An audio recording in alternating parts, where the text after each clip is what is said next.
ನಾವೆಲ್ಲರೂ ಅಂದ್ರೆ ಪ್ರತಿದಿನ ದೇವ್ರ ಮುಂದೆ ನಿಂತು ಕೈ ಮುಗಿತೀವಿ ಅಲ್ವಾ? ಹೌದು, ಖಂಡಿತ. ದಿನಾ ಬೆಳಗ್ಗೆ ಎದ್ದ ತಕ್ಷಣ ಮಾಡೋ ಮೊದಲನೇ ಕೆಲಸ ಅದೇ.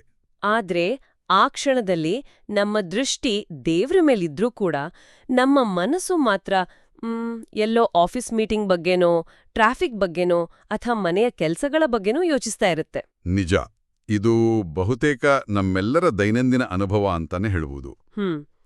ಅದೇ ಇವತ್ತಿನ ನಮ್ಮ ಈ ಆಳವಾದ ಚರ್ಚೆಯ ಮುಖ್ಯ ವಿಷಯ.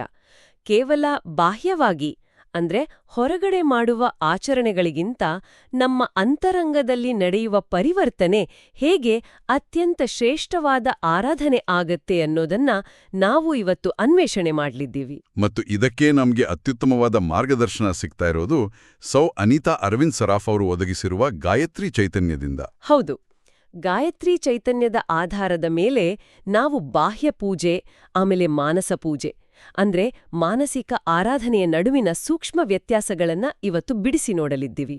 ಏನ್ ಗೊತ್ತಾ, ಪ್ರಾಚೀನ ವೇದಗಳು, ಶಂಕರ ಭಗವತ್ಪಾದರು ಹಾಗೂ ಅಕ್ಕ ಮಹಾದೇವಿಯವರ ವಿಚಾರಧಾರೆಗಳು ಇದರ ಬಗ್ಗೆ ಎಂಥ ಬೆರಗುಗೊಳಿಸುವ ಒಳನೋಟಗಳನ್ನ ನೀಡಿವೆ ಅನ್ನೋದನ್ನ ಗಮನಿಸೋದು ನಿಜಕ್ಕೂ ರೋಮಾಂಚಕಾರಿ. ಖಂಡಿತ. ಈ ವಿಷಯ ನಮ್ಮ ದೈನಂದಿನ ಆಚರಣೆಗಳನ್ನ ನೋಡುವ ದೃಷ್ಟಿಕೋನವನ್ನೇ ಸಂಪೂರ್ಣವಾಗಿ ಬದಲಾಯಿಸುತ್ತೆ. ಗಾಯತ್ರಿ ಚೈತನ್ಯದಲ್ಲಿ ವಿವರಿಸಿರೋ ಹಾಗೆ ನಾವು ಹೊರಗಡೆ ಎಷ್ಟು ವಿಜೃಂಭಣೆಯಿಂದ ಪೂಜೆ ಮಾಡ್ತೀವಿ ಅನ್ನೋದಕ್ಕಿಂತ ಒಳಗಡೆ ಎಷ್ಟು ಏಕಾಗ್ರತೆಯಿಂದ ಇದ್ದೀವಿ ಅನ್ನೋದು ಬಹಳ ಮುಖ್ಯ. ಅಂದ್ರೆ ಬಾಹ್ಯ ಪೂಜೆ ಕೇವಲ ಒಂದು ಪ್ರಾಥಮಿಕ ಹಂತ ಅಂಟಾಯಿತು. ನಿಖರವಾಗಿ ಬಾಹ್ಯ ಪೂಜೆ ಶುರುವಿನ ಹಂತ. ಆದ್ರೆ ಮಾನಸ ಪೂಜೆ ಇದೆಯಲ್ಲ, ಅದು ಸಾಧಕನನ್ನ ನೇರವಾಗಿ ಪರಮಾತ್ಮನೊಂದಿಗೆ ಬೆಸೆಯುವ ಒಂದು ಅತ್ಯುನ್ನತ ವಿಜ್ಞಾನ. ಇದು ಕೇವಲ ಒಂದು ಧಾರ್ಮಿಕ ಆಚರಣೆ ಅಲ್ಲ, ಇದೊಂದು ಸಂಪೂರ್ಣ ಮಾನಸಿಕ ತರಬೇತಿ. ಇದೇ ವಿಚಾರವನ್ನ ಗಾಯತ್ರಿ ಚೈತನ್ಯದಲ್ಲಿ ಋಗ್ವೇದ ಸಂಹಿತೆಯ ಒಂದು ನಿರ್ದಿಷ್ಟ ಉಲ್ಲೇಖದೊಂದಿಗೆ ಆರಂಭಿಸಿದ್ದಾರೆ. 10ನೇ ಮಂಡಲದ ಒಂದು ಉಲ್ಲೇಖ ಬರುತ್ತೆ. ಹೌದು, 10ನೇ ಮಂಡಲದ 35ನೇ ಸೂಕ್ತದ ಉಲ್ಲೇಖ ಅದು. ಮುಂಜಾನೆ ಸೂರ್ಯದೇವನ ಶುಭ ಕಿರಣಗಳೊಂದಿಗೆ ದಿನವನ್ನ ಆರಂಭಿಸುವಾಗ ನಾವು ಆಂತರಿಕವಾಗಿ ಮಾಡುವ ಮಾನಸ ಪೂಜೆಯು ನೇರವಾಗಿ ದೇವರಿಗೆ ತಲುಪುತ್ತೆ ಅನ್ನೋ ಆಸಕ್ತಿದಾಯಕ ಅಂಶ ಅಲ್ಲಿದೆ. ನಾವು ಭೌತಿಕವಾಗಿ ಏನೇ ಅರ್ಪಿಸಿದ್ರೂ ಮನಸ್ಸಿನಿಂದ ಮಾಡೋ ಆರಾಧನೆಗೆ ವೇದಗಳ ಕಾಲದಿಂದಲೂ ಇಷ್ಟೊಂದು ಪ್ರಾಮುಖ್ಯತೆ ಯಾಕೆ ಕೊಟ್ಟಿದ್ದಾರೆ ಅನ್ನೋದು ಬಹಳ ಕುತೂಹಲ ಮೂಡಿಸುವ ವಿಚಾರ. ಇದರ ಹಿಂದಿನ ಕಾರಣನೂ ಬಹಳ ಸ್ಪಷ್ಟವಾಗಿದೆ ಅನ್ಸುತ್ತೆ. ಯಾಕಂದ್ರೆ ಬಾಹ್ಯ ಪೂಜೆ ಹಲವು ಬಾರಿ ಪ್ರದರ್ಶನದ ವಸ್ತುವಾಗುವ ಅಪಾಯ ಇರುತ್ತಲ್ವಾ? ಹೌದು. ಅಕ್ಕಪಕ್ಕದೋರು ನೋಡ್ಲಿ, ಸಮಾಜ ನಮ್ಮನ್ನ ಗುರುತಿಸ್ಲಿ ಅನ್ನೋ ಆಡಂಬರ ಅಲ್ಲಿ ಸುಲಭವಾಗಿ ನುಸುಳಬಹುದು. ಆದರೆ ಅಂತರಂಗದ ಪೂಜೆಯಲ್ಲಿ ಯಾರಿಗೂ ಏನನ್ನೂ ಸಾಬೀತುಪಡಿಸುವ ಅಗತ್ಯನೇ ಇರಲ್ಲ. ಅಲ್ಲಿರೋದು ಕೇವಲ ಸಾಧಕ ಮತ್ತು ಆತನ ಅರಿವು ಮಾತ್ರ. ಹೌದು. ಬ್ರಹ್ಮಾಂಡ ಮತ್ತು ಪಿಂಡಾಂಡದ ಸಾಮ್ಯತೆಯನ್ನ ನಾವಿಲ್ಲಿ ನೆನಪಿಸ್ಕೋಬೇಕು. ಈ ಬೃಹತ್ ವಿಶ್ವವನ್ನ ನಾವು ಬ್ರಹ್ಮಾಂಡ ಅಂದ್ರೆ ನಮ್ಮ ಈ ದೇಹವೇ ಒಂದು ಪಿಂಡಾಂಡ. ಅಂದ್ರೆ ವಿಶ್ವದಲ್ಲಿ ಸ್ಥೂಲವಾಗಿರೋದನ್ನ ನಾವು ಹೊರಗೆ ಆರಾಧಿಸಿದ್ರೆ, ನಮ್ಮ ದೇಹದೊಳಗೆ ಸೂಕ್ಷ್ಮವಾಗಿರೋದನ್ನ ನಮ್ಮ ಅಂತರಂಗದಲ್ಲಿ ಆರಾಧಿಸ್ತೀವಿ ಅಂತ. ಖಂಡಿತ. ಇದನ್ನೇ ಬ್ರಹ್ಮಸೂತ್ರದ ಒಳನೋಟದ ಮೂಲಕವೂ ವಿವರಿಸಲಾಗಿದೆ. ಮನಸ್ಸನ್ನೇ ಇಲ್ಲಿ ಜೀವಾತ್ಮ ಅಂತ ಪರಿಗಣಿಸಲಾಗಿದೆ. ಜೀವಾತ್ಮ ಅಂದ್ರೆ ಉಪಾಧಿ ಆಗಿರುವ ಮನಸ್ಸೇ ಈ ಸಂಪೂರ್ಣ ಆರಾಧನೆಯನ್ನ ಮಾಡುವ ಕರ್ತೃ. ವಾವ್! ನಮ್ಮ ಮನಸ್ಸೇ ಒಂದು ಇಡೀ ಬ್ರಹ್ಮಾಂಡವನ್ನ ಸೃಷ್ಟಿಸಿಕೊಳ್ಳುವ ಶಕ್ತಿ ಹೊಂದಿದೆ ಅನ್ನೋದು ಅದ್ಭುತವಾದ ವಿಚಾರ. ಹಾಗಾದ್ರೆ ಈ ಮಾನಸ ಪೂಜೆಯನ್ನ ಯಾವಾಗ ಮತ್ತು ಹೇಗೆ ಆರಂಭಿಸಬೇಕು ಅನ್ನೋ ಪ್ರಶ್ನೆ ಬರುತ್ತೆ. ಹೌದು. ಗಾಯತ್ರಿ ಚೈತನ್ಯದಲ್ಲಿ ಮುಂಜಾನೆಯ ಬ್ರಾಹ್ಮಿ ಮುಹೂರ್ತದ ಬಗ್ಗೆ ವಿಶೇಷವಾದ ಪ್ರಸ್ತಾಪ ಇದೆ. ಜೊತೆಗೆ ಪೂಜೆಗಿಂತ ಮುಂಚೆ ಮಾಡುವ ಸ್ನಾನದ ಬಗ್ಗೆನೂ ವಿವರಣೆ ಇದೆ. ಆದರೆ ನಾವು ಪ್ರತಿದಿನ ಬಾತ್ರೂಮಲ್ಲಿ ಮಾಡೋ ಸಾಮಾನ್ಯ ಸ್ನಾನ ಅಲ್ಲ ಇದು. ಇಲ್ಲಿ 5 ರೀತಿಯ ವಿಶಿಷ್ಟ ಸ್ನಾನಗಳ ಬಗ್ಗೆ ಹೇಳಿದ್ದಾರೆ. ಪಂಚಸ್ನಾನದ ಪರಿಕಲ್ಪನೆ. ಹೌದು, ಅದೇ. ಕೇವಲ ಮನಸ್ಸಿನಲ್ಲಿಯೇ ಈ 5 ಬಗೆಯ ಸ್ನಾನಗಳನ್ನು ಹೇಗೆ ಮಾಡೋದು ಅನ್ನೋದೇ ಬಹಳ ಆಸಕ್ತಿದಾಯಕ. ಬ್ರಾಹ್ಮಿ ಮುಹೂರ್ತ ಅಂದ್ರೆ ಪ್ರಕೃತಿ ಮತ್ತು ನಮ್ಮ ಮನಸ್ಸು ಎರಡೂ ಅತ್ಯಂತ ಪ್ರಶಾಂತವಾಗಿರೋ ಸಮಯ. ಆ ಹೊತ್ತಿನಲ್ಲಿ ಈ ಪಂಚಸ್ನಾನಗಳನ್ನ ಆಚರಿಸೋದು ಒಂದು ಮಾನಸಿಕ ಶುದ್ಧೀಕರಣದ ಪ್ರಕ್ರಿಯೆ. ಇವು ನಮ್ಮ ಪಂಚಮಹಾಭೂತಗಳಿಗೆ ಸಂಬಂಧಿಸಿವೆ. ಮೊದಲನೇದು ಮಂತ್ರಸ್ನಾನ ಅಲ್ವಾ? ಹೌದು. ಇದು ಆಕಾಶ ತತ್ವಕ್ಕೆ ಮತ್ತು ಶಬ್ದಕ್ಕೆ ಸಂಬಂಧಿಸಿದ್ದು. ಮಂತ್ರಗಳ ಪಠಣದಿಂದ ನಮ್ಮೊಳಗಿನ ಮತ್ತು ಸುತ್ತಲಿನ ಆಕಾಶ ಶುದ್ಧಿಯಾಗುತ್ತೆ. ಗಣೇಶ ಮತ್ತು ವಿಷ್ಣು ಇದರ ದೇವತೆಗಳು. ಎರಡನೆಯದು ವಾಯುಸ್ನಾನ. ವಾಯುಸ್ನಾನ ಸ್ಪರ್ಶಕ್ಕೆ ಮತ್ತು ವಾಯುತತ್ವಕ್ಕೆ ಸಂಬಂಧಿಸಿದ್ದು. ಮಾರುತಿಯು ಇದರ ದೇವತೆ. ಅಂದ್ರೆ ಉಸಿರಾಟದ ನಿಯಂತ್ರಣ ಅಥವಾ ಪ್ರಾಣಾಯಾಮದ ಮೂಲಕ ನಮ್ಮೊಳಗಿನ ವಾಯುವನ್ನ ಶುದ್ಧೀಕರಿಸೋದು ಇದರ ಉದ್ದೇಶ. ಕೇವಲ ಭೌತಿಕವಾಗಿ ನೀರು ಹಾಕೊಳ್ಳುವ ಬದಲು ಶಬ್ದ ಮತ್ತು ಉಸಿರಾಟದ ಮೂಲಕವೂ ನಮ್ಮನ್ನ ನಾವು ಶುದ್ಧಿಗೊಳಿಸಿಕೊಳ್ಳಬಹುದು ಅಂತಾಯ್ತು. ಖಂಡಿತ. ಇನ್ನು ಮೂರನೇದಾಗಿ ಭಸ್ಮ ಸ್ನಾನದ ಬಗ್ಗೆ ಹೇಳಲಾಗಿದೆ. ಭಸ್ಮ ಅಂದ್ರೆ ಬೂದಿ. ಇದನ್ನ ಮಾನಸಿಕವಾಗಿ ಹೇಗೆ ಅನ್ವಯಿಸ್ಕೊಳ್ಳೋದು? ಭಸ್ಮಸ್ನಾನ ಅಗ್ನಿತತ್ವಕ್ಕೆ ಸಂಬಂಧಿಸಿದ್ದು. ಸೂರ್ಯ ಮತ್ತು ಗ್ರಹಗಳು ಇದರ ದೇವತೆಗಳು. ಇಲ್ಲಿ ಭಸ್ಮ ಅಂದ್ರೆ ಭೌತಿಕವಾದ ಬೂದಿಯಲ್ಲ. ನಮ್ಮೊಳಗಿನ ಅಜ್ಞಾನ, ಅಹಂಕಾರ ಮತ್ತು ನಕಾರಾತ್ಮಕ ಆಲೋಚನೆಗಳನ್ನ ಜ್ಞಾನದ ಅಗ್ನಿಯಲ್ಲಿ ಸುಟ್ಟು ಭಸ್ಮ ಮಾಡೋದು ಅಂತ ಅರ್ಥ. ಆ ಜ್ಞಾನಾಗ್ನಿಯ ಶಾಖದಿಂದ ಅಂತರಂಗವನ್ನ ಬೆಳಗಿಸ್ಕೊಳ್ಳೋದೇ ಭಸ್ಮ ಸ್ನಾನ. ಹೌದು. ಇನ್ನು ನಾಲ್ಕನೆಯದು ಆಪಸ್ನಾನ. ಇದು ಜಲತತ್ವಕ್ಕೆ ಸಂಬಂಧಿಸಿದ್ದು. ಶಿವ ಮತ್ತು ವರುಣ ಇದರ ದೇವತೆಗಳು. ಕರುಣೆ ಮತ್ತು ಪ್ರೇಮದ ಜಲದಿಂದ ಮನಸ್ಸನ್ನ ತೊಳೆಯೋದು. ಐದನೇದು ಮೃತ್ತಿಕಾ ಸ್ನಾನ. ಪೃಥ್ವಿ ತತ್ವಕ್ಕೆ ಸಂಬಂಧಿಸಿದ್ದು ಅಲ್ವಾ ಇದು? ನಿಖರವಾಗಿ. ಅಶ್ವಿನಿಕುಮಾರರು ಮತ್ತು ದೇವಿ ಇದರ ದೇವತೆಗಳು. ಭೂಮಿಯಂತೆ ತಾಳ್ಮೆ ಮತ್ತು ಸ್ಥಿರತೆಯನ್ನ ಮೈಗೂಡಿಸಿಕೊಳ್ಳೋದು ಇದರ ಸಂಕೇತ. ಈ ಪಂಚಸ್ನಾನದ ಪರಿಕಲ್ಪನೆಯೇ ನಮ್ಮ ಆಲೋಚನಾ ಕ್ರಮವನ್ನ ವಿಸ್ತರಿಸುತ್ತೆ. ನಮ್ಮೊಳಗಿನ ಪಂಚಭೂತಗಳನ್ನ ಸಮತೋಲನಕ್ಕೆ ತರುವ ಈ ಪ್ರಕ್ರಿಯೆಯ ನಂತರ ದೇವರನ್ನ ಪ್ರತಿಷ್ಠಾಪಿಸಲು ಒಂದು ಜಾಗ ಬೇಕಲ್ವಾ? ಹೌದು. ಗಾಯತ್ರಿ ಚೈತನ್ಯದಲ್ಲಿ ಹೃದಯವೇ ದೇವಾಲಯ. ಸಾಧಕರು ತಮ್ಮ ಹೃದಯ ಕಮಲದಲ್ಲಿ ಇಷ್ಟದೇವತೆಯನ್ನ ಆವಾಹನೆ ಮಾಡಿಕೊಳ್ಬೇಕು ಅಂತ ಹೇಳಲಾಗಿದೆ. ಇದನ್ನ ಓದುವಾಗ ನನಗೆ ರಾಮಾಯಣದಲ್ಲಿ ಭಕ್ತಶ್ರೇಷ್ಠ ಮಾರುತಿ ತನ್ನ ಎದ್ದೆಯ ಚರ್ಮವನ್ನ ಸೀಳಿ ಶ್ರೀರಾಮನನ್ನ ತೋರ್ಸದ ಪ್ರಸಂಗ ನೆನ್ಪಾಗುತ್ತೆ. ನಮ್ಮ ದೇಹದೊಳಗಿನ ಷಟ್ಚಕ್ರಗಳು ಅಥವಾ ಪದ್ಮಗಳೇ ದೇವರಿಗೆ ಅತ್ಯಂತ ಪ್ರಿಯವಾದ ಸ್ಥಳಗಳು ಅನ್ನೋದಿಲ್ಲಿ ಸ್ಪಷ್ಟವಾಗುತ್ತೆ. ಮಾರುತಿಯ ಆ ಪ್ರಸಂಗ ಕೇವಲ ಭಕ್ತಿಯ ದ್ಯೋತಕ ಮಾತ್ರ ಅಲ್ಲ, ಅದು ಮಾನಸ ಪೂಜೆಯ ಅತ್ಯುನ್ನತ ಉದಾಹರಣೆ. ನಮ್ಮ ಎದೆಯೊಳಗಿರುವ ಆ ಪ್ರಶಾಂತವಾದ ಜಾಗವೇ ಹೃದಯ ಕಮಲ. ಬಾಹ್ಯ ಪ್ರಪಂಚದ ಜಗ್ಗದಗಳನ್ನ ಬದಿಗಿಟ್ಟು ನಮ್ಮ ಸಂಪೂರ್ಣ ಗಮನವನ್ನ ಆ ಹೃದಯ ಪದ್ಮದ ಮೇಲೆ ಕೇಂದ್ರೀಕರಿಸಿದಾಗ ನಾವು ಇಷ್ಟದೇವತೆಯ ನಿಜವಾದ ಸಾನ್ನಿಧ್ಯವನ್ನ ಅನುಭವಿಸೋಕೆ ಸಾಧ್ಯವಾಗುತ್ತೆ. ಬಾಹ್ಯ ಪೂಜೆಯಲ್ಲಿ ನಾವು ದೇವರಿಗೆ ಮಣೆ ಹಾಕಿ ಕೂರಿಸ್ತೀವಿ, ಆದ್ರೆ ನಮ್ಮ ಅಂತರಂಗದಲ್ಲಿ ಆಸನವನ್ನ ಹೇಗೆ ಕಲ್ಪಿಸ್ಕೊಳ್ಳೋದು ಅನ್ನೋದಕ್ಕೆ ಗಾಯತ್ರಿ ಚೈತನ್ಯದಲ್ಲಿ ಅಷ್ಟದಳ ಪದ್ಮದ ಉಲ್ಲೇಖ ಇದೆ. ಹೌದು, 8 ದಳಗಳ ಕಮಲ. ಆದ್ರೆ ಅಲ್ಲಿ ಬಳಸಲಾಗಿರುವ 8 ದಳಗಳ ಹೆಸರುಗಳು ಸ್ವಲ್ಪ ಭಾರವಾದ ಮತ್ತು ಸಂಕೀರ್ಣವಾದ ವೇದಾಂತದ ಪದಗಳ ಥರ ಕಾಣಿಸ್ತೆ. ವಿಶ್ವ, ತೈಜಸ, ಪ್ರಾಜ್ಞ, ತುರಿಯ, ಆತ್ಮ, ಅಂತರಾತ್ಮ, ಪರಮಾತ್ಮ ಹಾಗೂ ಜ್ಞಾನಾತ್ಮ.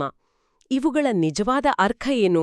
ಆ ಪದಗಳು ಮೇಲ್ನೋಟಕ್ಕೆ ಕ್ಲಿಷ್ಟ ಅನಿಸಿದ್ರೂ ಅವುಗಳ ಹಿಂದಿರುವ ತರ್ಕ ನಮ್ಮೆಲ್ಲರ ಅನುಭವಕ್ಕೆ ನಿಲುಕುವಂಥದ್ದೇ ಆಗಿದೆ. ಆ 8 ದಳಗಳು ನಮ್ಮ ಪ್ರಜ್ಞೆಯ ಮತ್ತು ಅಸ್ತಿತ್ವದ ವಿವಿಧ ಹಂತಗಳನ್ನು ಪ್ರತಿನಿಧಿಸುತ್ತವೆ. ಉದಾಹರಣೆಗೆ ವಿಶ್ವ ಅಂದ್ರೆ ನಾವು ಎಚ್ಚರವಿರುವಾಗ ಇರುವ ಪ್ರಜ್ಞಾವಸ್ಥೆ.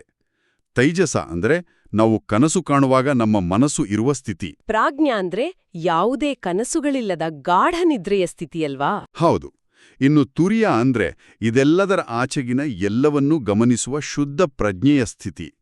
ಉಳಿದ ದಳಗಳಾದ ಆತ್ಮ, ಅಂತರಾತ್ಮ, ಪರಮಾತ್ಮ ಮತ್ತು ಜ್ಞಾನಾತ್ಮಗಳು ಭೌತಿಕ ದೇಹದಿಂದ ಹಿಡಿದು ಬ್ರಹ್ಮಾಂಡದ ಶಕ್ತಿಯವರೆಗಿನ ವಿಕಾಸವನ್ನ ಸೂಚಿಸುತ್ತವೆ.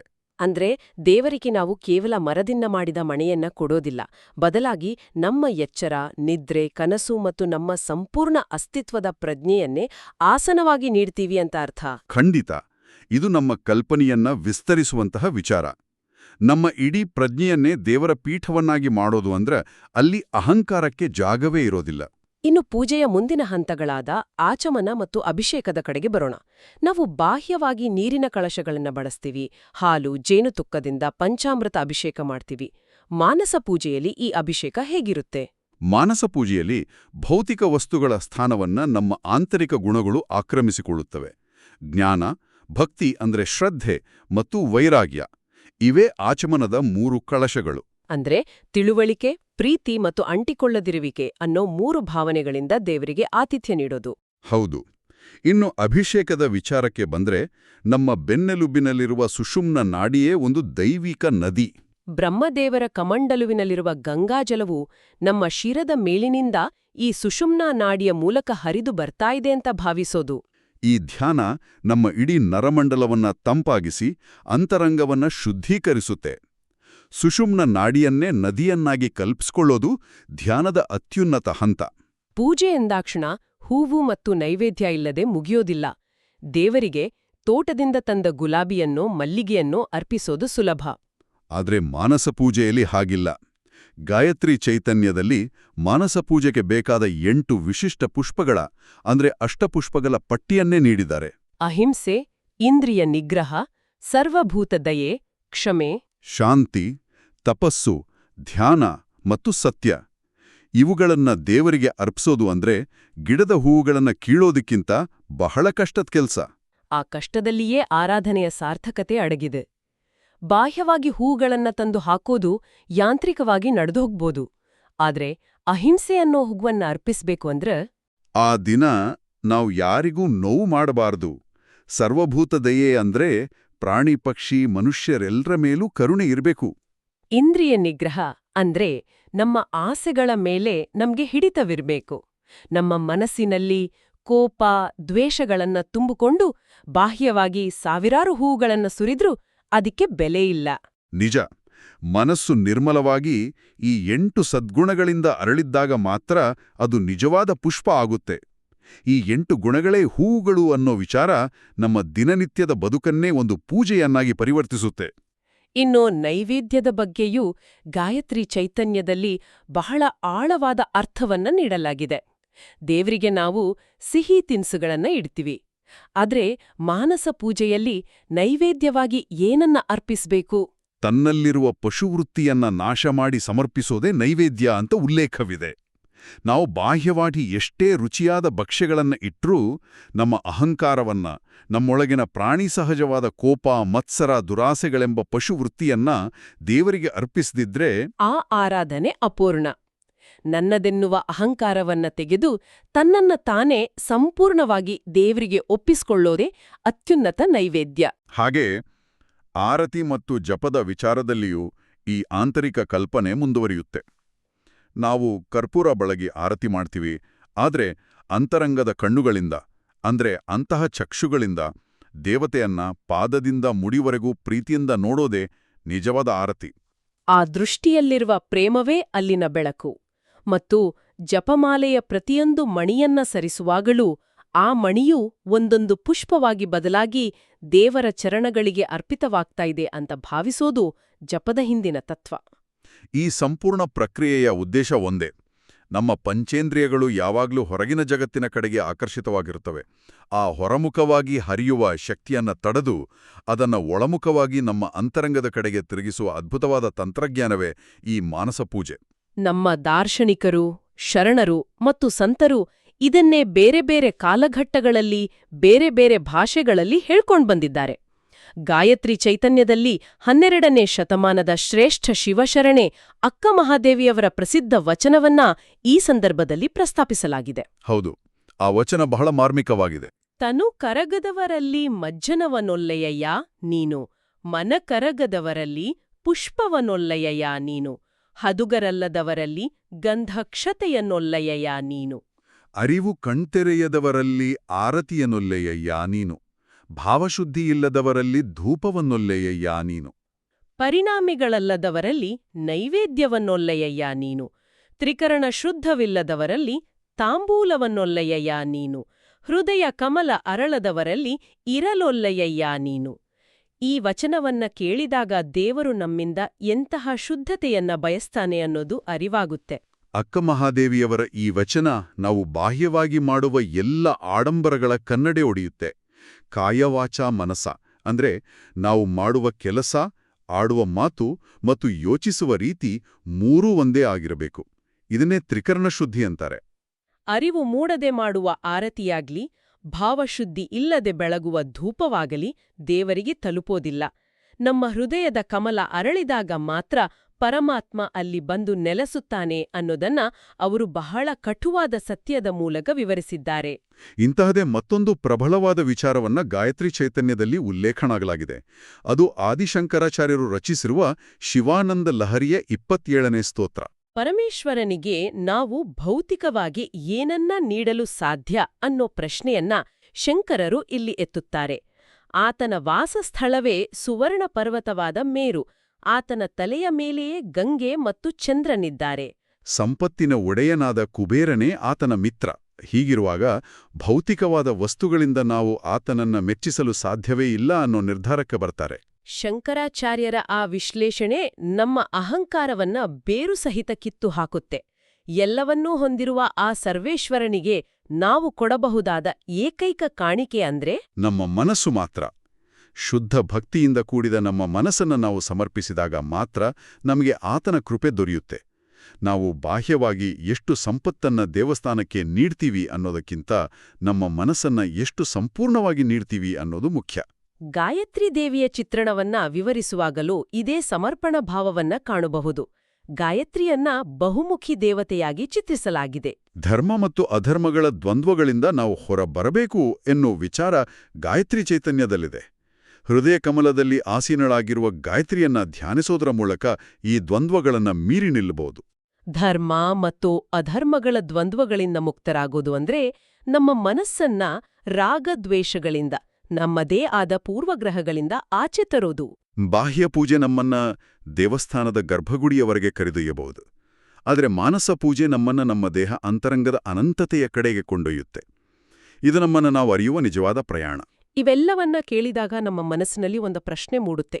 ಇಂದಿನ ಈ ವೇಗದ ಗಡಿಬಿಡಿಯ ಜಗತ್ತಿನಲ್ಲಿ ಈ ಮಾನಸ ಪೂಜೆಯ ಅನ್ವಯ ಹೇಗಾಗುತ್ತೆ? ಹೌದು, ಎಲ್ರೂ ಬ್ಯುಸಿ ಇರ್ತಾರೆ. ನಾವೆಲ್ಲರೂ ಮಾಹಿತಿಯ ಮಹಾಪೂರದಲ್ಲಿ ಮುಳುಗಿದ್ದೀವಿ. ಫೋನ್ ನೋಟಿಫಿಕೇಷನ್ಗಳು ನಮ್ಮ ಏಕಾಗ್ರತೆಯನ್ನ ಭಂಗಗೊಳಿಸ್ತಾನೇ ಇರ್ತವೆ. ಇಂತಹ ಸಮಯದಲ್ಲಿ ನಮ್ಮ ಮನಸ್ಸು ವಿಪರೀತ ಚಂಚಲವಾಗಿರುತ್ತೆ. ಈ ಮಾನಸ ಪೂಜೆ ನಮ್ಮ ಈ ದಿನನಿತ್ಯದ ಗೊಂದಲಗಳನ್ನ ನಿವಾರಿಸಲು ಹೇಗೆ ಸಹಾಯ ಮಾಡಬಲ್ಲದು? ನಾವು ಮೊದಲೇ ಚರ್ಚಿಸಿದ ಹಾಗೆ ಬ್ರಾಹ್ಮಿ ಮುಹೂರ್ತದಲ್ಲಿ ಎದ್ದು ಪಂಚಸ್ನಾನಗಳನ್ನು ಕಲ್ಪಿಸಿಕೊಂಡು ನಮ್ಮದೇ ಪ್ರಜ್ಞೆಯನ್ನ ಆಸನವಾಗಿ ನೀಡಿ ನಮ್ಮ ಒಳ್ಳೆಯ ಗುಣಗಳನ್ನೇ ಹೂವುಗಳಾಗಿ ಅರ್ಪಿಸುವ ಈ ಸಂಪೂರ್ಣ ಪ್ರಕ್ರಿಯೆ ಇದೆಯಲ್ಲ, ಇದು ಅತ್ಯಂತ ಪ್ರಬಲವಾದ ಮಾನಸಿಕ ತರಬೇತಿಯಾಗಿದೆ. ಇದು ನಮ್ಮ ಆಲೋಚನೆಗಳ ಸುಳಿಯನ್ನ ನಿಲ್ಲಿಸುತ್ತೆ ಅಲ್ವಾ? ಖಂಡಿತ. ಜಪ ಅಥವಾ ಧ್ಯಾನವನ್ನ ಯಶಸ್ವಿಯಾಗಿ ಮಾಡಬೇಕಾದ್ರೆ ಚಂಚಲವಾಗಿ ಓಡುತ್ತಿರುವ ಮನಸ್ಸಿಗೆ ಒಂದು ನಿರ್ದಿಷ್ಟವಾದ ಸುಂದರವಾದ ಕೆಲಸವನ್ನ ನೀಡಬೇಕು. ಮಾನಸ ಪೂಜೆಯು ಮನಸ್ಸಿಗೆ ನೀಡುವ ಆ ಅತ್ಯುತ್ತಮ ಕೆಲಸ. ಇದು ನಮ್ಮೊಳಗಿನ ಕಲ್ಮಶಗಳನ್ನ ನಿವಾರಿಸಿ ನಮ್ಮ ಆತ್ಮವನ್ನ ಶುದ್ಧೀಕರಿಸುತ್ತೆ. ಏಕಾಗ್ರತೆಯನ್ನ ಸಾಧಿಸಲು ಇದಕ್ಕಿಂತ ಶ್ರೇಷ್ಠವಾದ ದಾರಿ ಮತ್ತೊಂದಿಲ್ಲ. ಒಟ್ಟಾರೆಯಾಗಿ ಸೌ ಅನೀತಾ ಅರವಿಂದ ಸರಾಫ್ ಅವರ ಗಾಯತ್ರಿ ಚೈತನ್ಯ ನಮಗೆ ಕಲಿಸುವ ಪಾಠ ಬಹಳ ಸ್ಪಷ್ಟವಾಗಿದೆ. ನಿಜವಾದ ಆರಾಧನೆ ನಡೆಯುವುದು ಹೊರಗಿನ ಭೌತಿಕ ಜಗತ್ತಿನಲ್ಲಲ್ಲ, ಬದಲಾಗಿ ನಮ್ಮ ಅಂತರಂಗದ ಪ್ರಶಾಂತತೆಯಲ್ಲಿ. ನಾವು ಭೌತಿಕವಾಗಿ ಎಷ್ಟೇ ದೊಡ್ಡ ಪೂಜೆಗಳನ್ನ ಆಯೋಜಿಸಿದರೂ ನಮ್ಮ ಮನಸ್ಸು ಅಲ್ಲಿ ಇಲ್ಲದಿದ್ರೆ ಆ ಆಚರಣೆಗೆ ಜೀವವಿರೋದಿಲ್ಲ. ಭಕ್ತಿ ಎನ್ನುವುದು ಇತರರಿಗೆ ತೋರಿಸುವ ಪ್ರದರ್ಶನದ ವಸ್ತುವಲ್ಲ, ಅದು ಕೇವಲ ನಮ್ಮ ಅಂತರಂಗದ ಅನುಭೂತಿಯ ವಿಚಾರ. ಜ್ಞಾನ, ಭಕ್ತಿ ಮತ್ತು ವೈರಾಗ್ಯಗಳನ್ನ ಮೈಗೂಡಿಸಿಕೊಂಡು ನಮ್ಮ ದೈನಂದಿನ ಬದುಕನ್ನೇ ಒಂದು ಸುಂದರವಾದ ಮಾನಸ ಪೂಜೆಯನ್ನಾಗಿ ಪರಿವರ್ತಿಸಿಕೊಳ್ಳುವ ಅವಕಾಶ ನಮ್ಮೆಲ್ಲರಿಗೂ ಇದೆ. ಹೌದು, ಇದು ಎಲ್ಲರಿಗೂ ಸಾಧ್ಯ. ಈ ಅದ್ಭುತವಾದ ಮತ್ತು ಆಳವಾದ ಮಾತುಕಥೆಯನ್ನ ಮುಗಿಸುವ ಮುನ್ನ ನಿಮ್ಮೆಲ್ಲರನ್ನ ಚಿಂತನೆಗೆ ಹಚ್ಚುವ ಒಂದು ಅಂತಿಮ ಪ್ರಶ್ನೆಯನ್ನ ಬಿಡಬಯಸ್ತೀನಿ.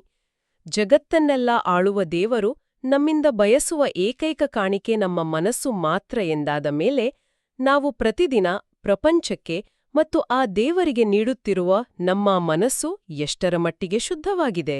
ನಮ್ಮ ಅಂತರಂಗದ ಕಮಲ ಶಾಂತಿಯಿಂದ, ಕರುಣೆಯಿಂದ ಅರಳಿದೆಯಾ? ಅಥವಾ ಈ ಪ್ರಾಪಂಚಿಕ ಗದ್ದಲದಲ್ಲಿ ಆಸೆಗಳ ಸುಳಿಯಲ್ಲಿ ಸಿಲುಕಿ ಬಾಡಿ ಹೋಗಿದೆಯಾ? ಈ ಪ್ರಶ್ನೆಯನ್ನ ನಮಗೆ ನಾವೇ ಕೇಳಿಕೊಳ್ಳೋಣ. ಇಂದಿನ ಈ ಆಳವಾದ ಅಧ್ಯಯನದಲ್ಲಿ ಪಾಲ್ಗೊಂಡಿದ್ದಕ್ಕಾಗಿ ಧನ್ಯವಾದಗಳು. ಶುಭವಾಗಲಿ.